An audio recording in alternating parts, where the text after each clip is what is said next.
시란 무엇인가?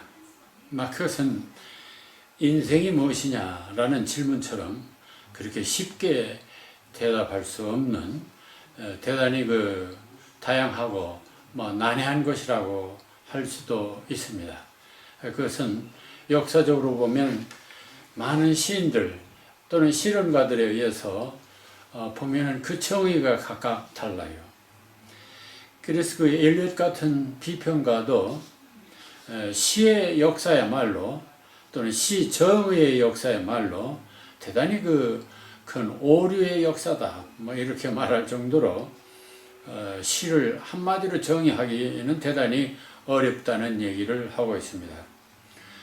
그런가 하면은 시는 입장에 따라서 또는 인생관에 따라서 또 다양하기 때문에 더욱 우리는 시를 뭐라고 얘기한다는 것이 쉬운 일이 아닙니다.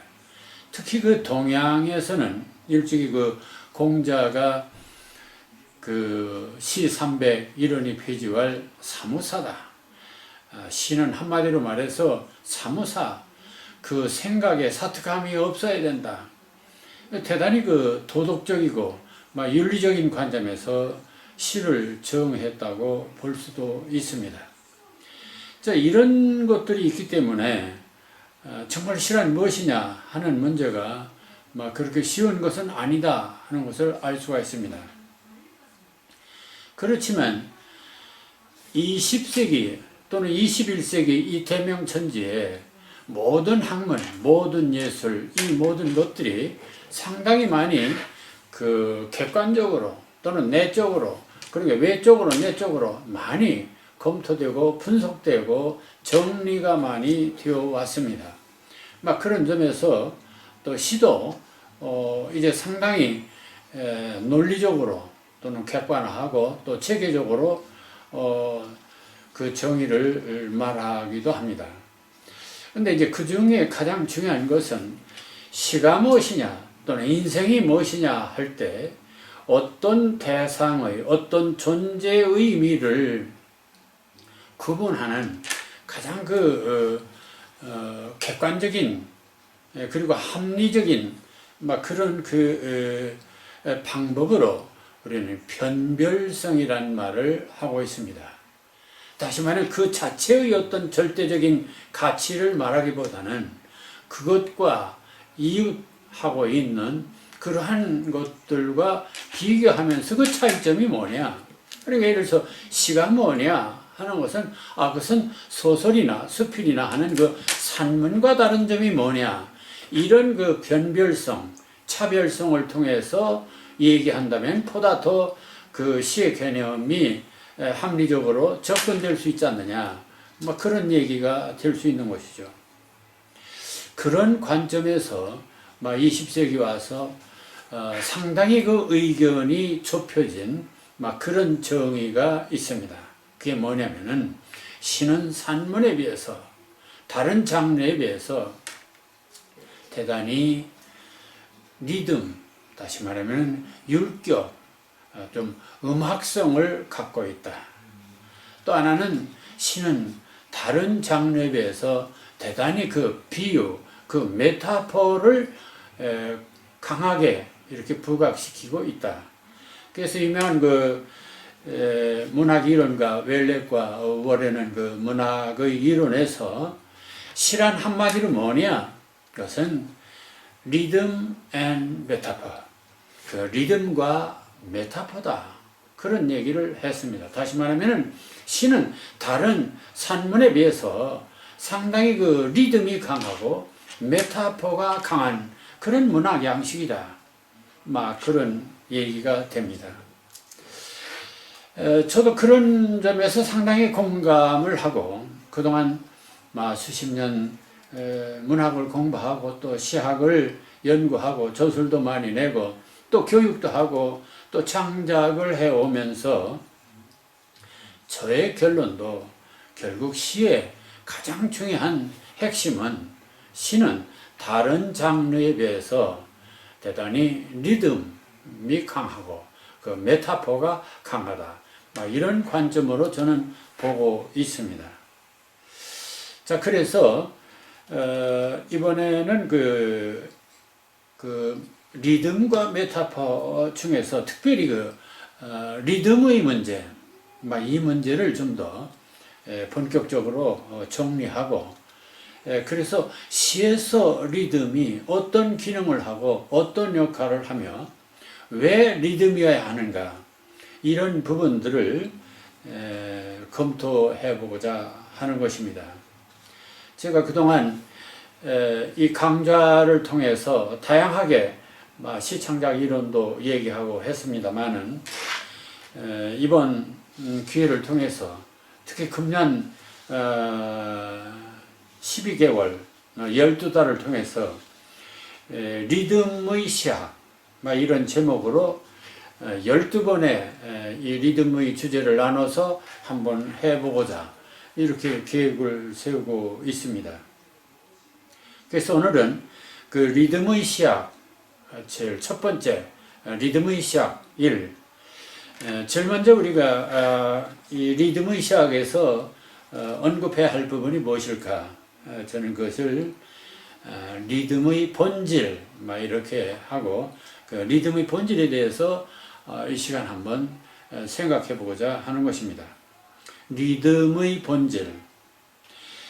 자, 우리는 지금까지 리듬 하면은 소리의 반복이라는 것이 상당히 익숙해졌습니다. 음성적인 어떤 규칙, 이런 것들을 리듬이라고 생각했습니다.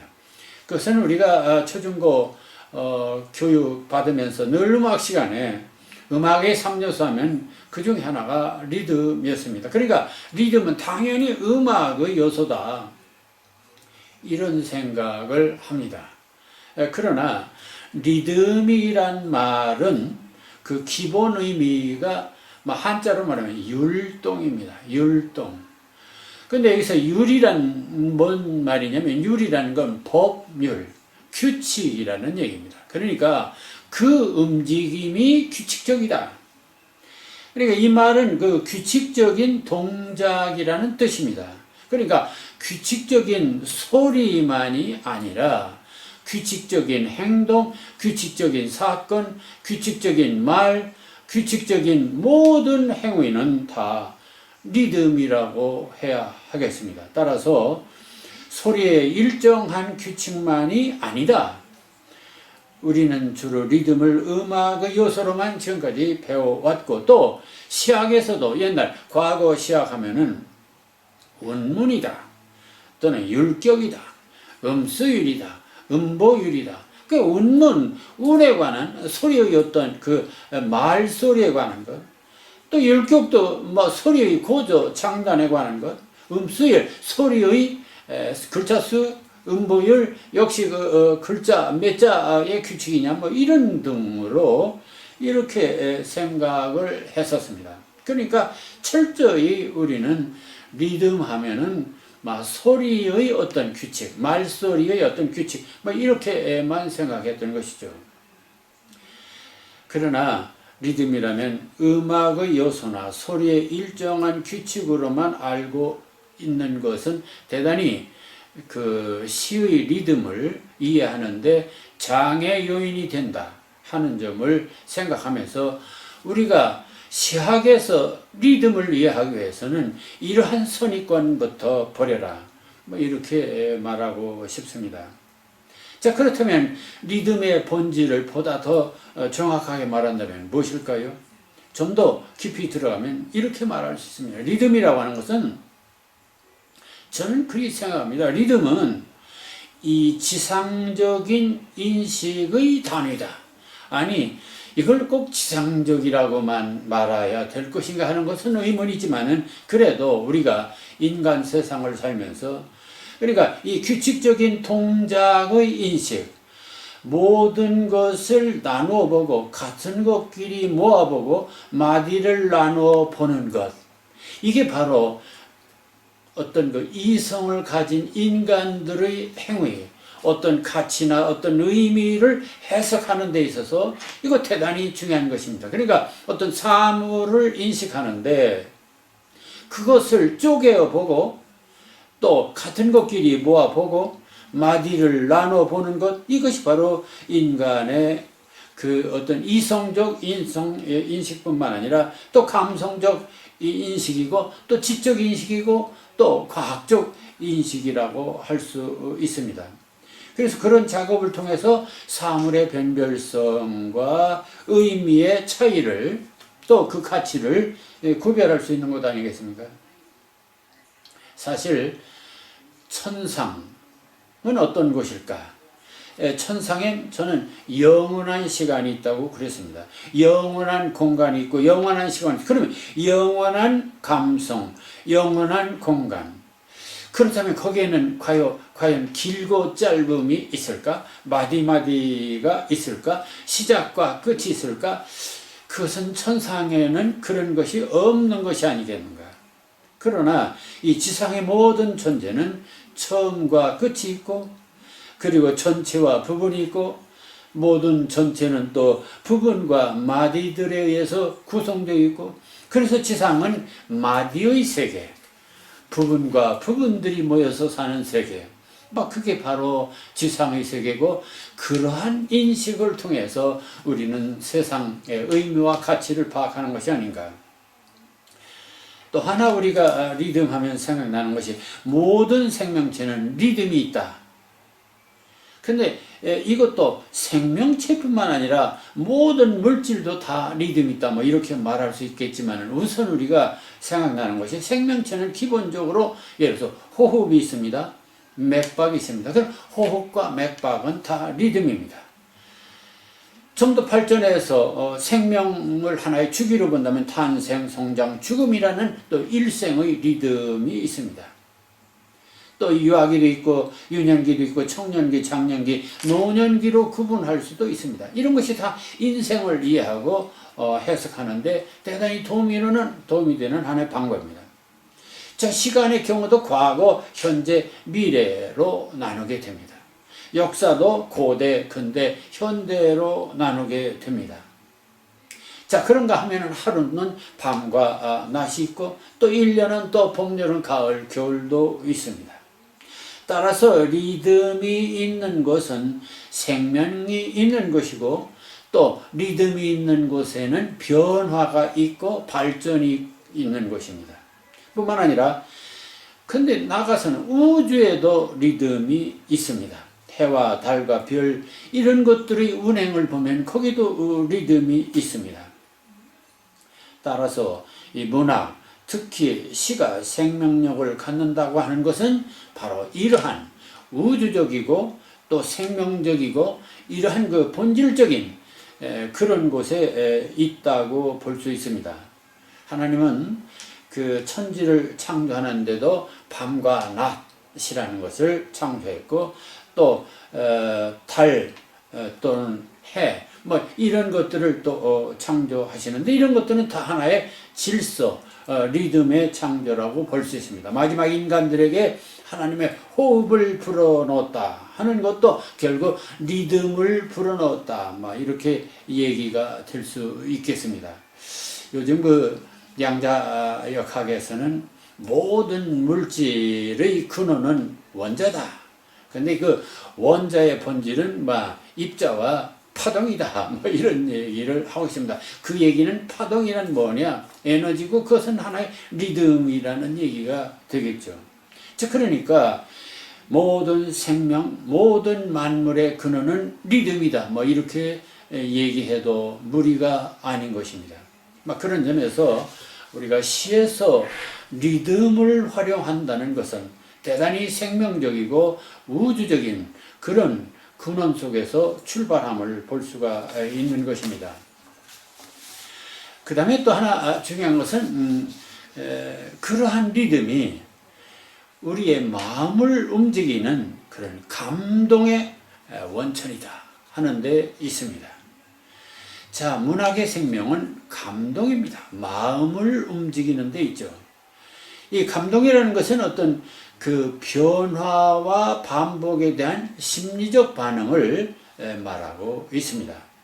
그러니까 어떤 자극을 받았을 때 그 길이나 강도나 성질에 따라서 마음이 반응을 합니다. 따라서 리듬은 그런 반응을 통해서 슬픔이나 기쁨이나 놀람이나 깨달음 이런 것들을 갖게 되고 또 감정을 조절할 수도 있습니다. 그래서 그 감정을 조절을 잘 아주 하는 그런 양식이 바로 음악 양식이고 또 시의 양식이 아니냐 이렇게 볼 수도 있습니다. 음악은 소리의 리듬으로 감정을 조절합니다. 그러나 감정의 조절은 소리뿐만 아니라 색깔로도 조정되고 냄새로도 조정되고 표정으로도 조정되고 감각 모든 기관을 통해서 조절될 수가 있습니다. 그런 점에서 리듬의 폭은 대단히 넓어야 한다. 이렇게 볼 수도 있죠. 자, 이렇게 그 대단한 리듬이기 때문에 리듬을 전통적으로 옛날부터 리듬은 대단히 그 신통력이 있다. 어떤 그 초자연적인 어떤 힘이 있다. 이렇게 또 얘기를 하고 있습니다.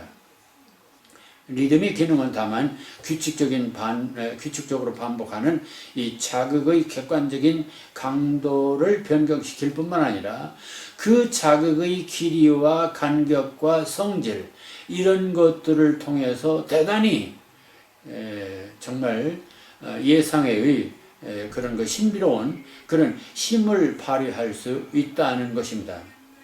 그래서 이 리듬은 개인적인 감정을 조절할 뿐만 아니라 집단의 감정까지도 조절합니다. 여러분들이 노동을 하는데 농악이 필요합니다.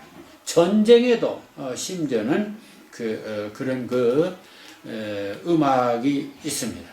또 제사에도 음악이 있고 군중대회에도 음악이 있습니다. 교회에도 음악이 있고 그러니까 이런 모든 집단 활동 속에서 그런 아주 대단한 힘을 발휘하는 것이 그런 리듬을 통해서 얘기가 되고 있습니다.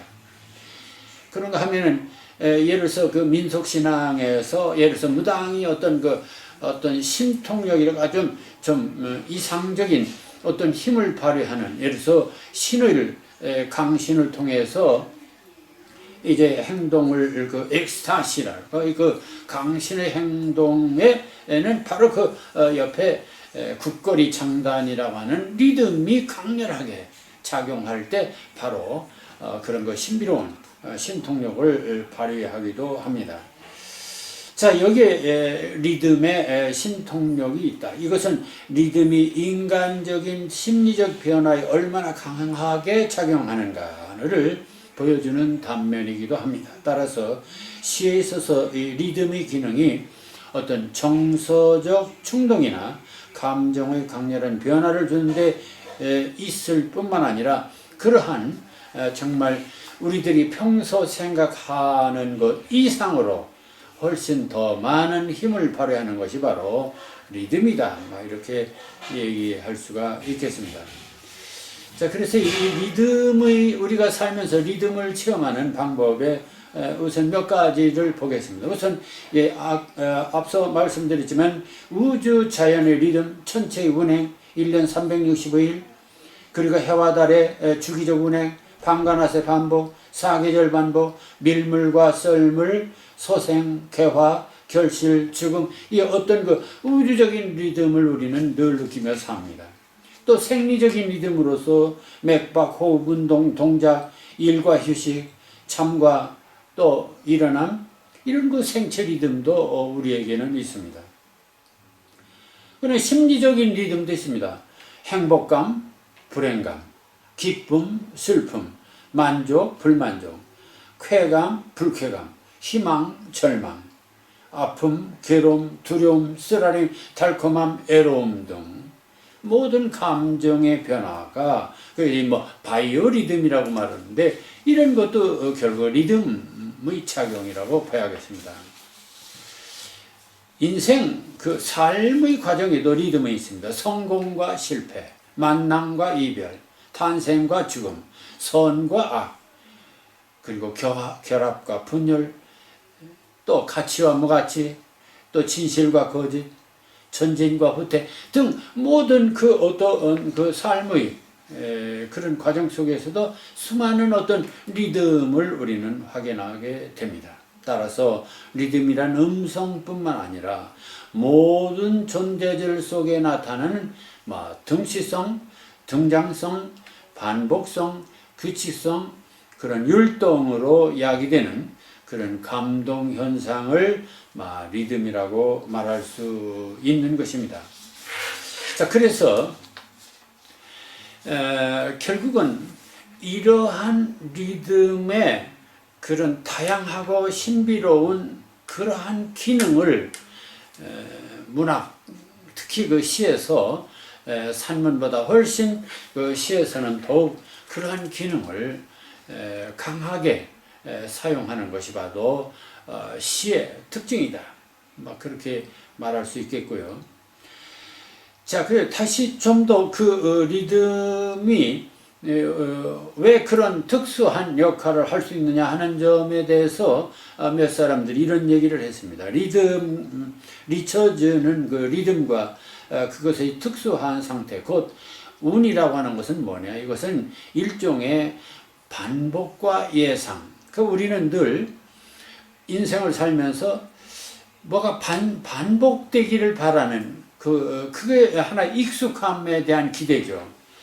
근데 또 그 익숙함을 깨는 것이 있습니다. 그런 리듬이라는 것이 뭐냐? 그런 그 예상된 반복과 예상의 실패. 이런 것들을 통해서 결국 감정의 변화가 일어난다고 얘기를 하고 있습니다. 또 이 플라인 펠스 같은 사람은 이 교체와 반복, 이런 것을 통해서 결국 마음의 파동이 일어난 것이 아니냐, 이렇게 얘기를 하고 있습니다. 맥켄지 같은 사람은 이 객관적으로 리듬을 의식하는 것은 규칙적인 억양이나 박자나 이런 것일 수도 있지만은 주관적으로는 일종의 시간의 지각이다, 이렇게 또 얘기를 하고 있습니다. 자, 그래서 결국은 이런 얘기는 한마디로 뭐냐? 시는 감정을 조직화하는 하나의 그 예술이다, 이렇게 볼 수 있고, 그런 점에서 시의 목적도 산문과 달라서 감정을 질서화하고 감동과 기쁨을 주는 것을 목적으로 삼는 것이 시에서 더 두드러진다고 이렇게 얘기할 수 있습니다. 그래서 이제 조지훈 같은 그 시인도 시는 언어의 운율적 조형이다. 언어를 운율적으로 조직하는 것이다. 이렇게 얘기하고 있고, 또 페이터는 모든 예술은 음악의 상태를 동경한다. 그 중에 시가 그 중에 또 음악을 동경하는 것 중에 하나일 수 있습니다. 자, 그리고 마지막으로 웰레코 월에는 시의 구성 원리는 한마디로 은유와 그리고 리듬이다, 이렇게 얘기를 했습니다. 다시 말씀드립니다만은 시가 무엇이냐? 대단히 복잡할 것 같지만 좀 더 구체적으로 현실적으로 우리가 시를 창작하고 시를 이해하는 데 있어서 직접 부딪히는 문제는 결국 시라는 것은 리듬을 중심으로 하는 언어 예술이다. 이것이 되겠습니다. 그런 점에서 리듬을 중시하는 언어 예술, 여기서 시가 갖는 의미는 앞서도 얘기한 것처럼 시는 대단히 우주적이고 생명적이고 신비로움을 함께 지닌 그러한 기능을 가진 것이기 때문에 시에 있어서 리듬의 신비로움, 우주적임, 그런 것을 함께 생각한다면 우리가 시를 쓰고 시를 이해하는데 리듬의 중요성을 다시 한번 생각할 필요가 있다고 보겠습니다. 오늘 첫 강좌는 시의 본질이 뭐냐 하는 문제를 여기서 마치겠습니다.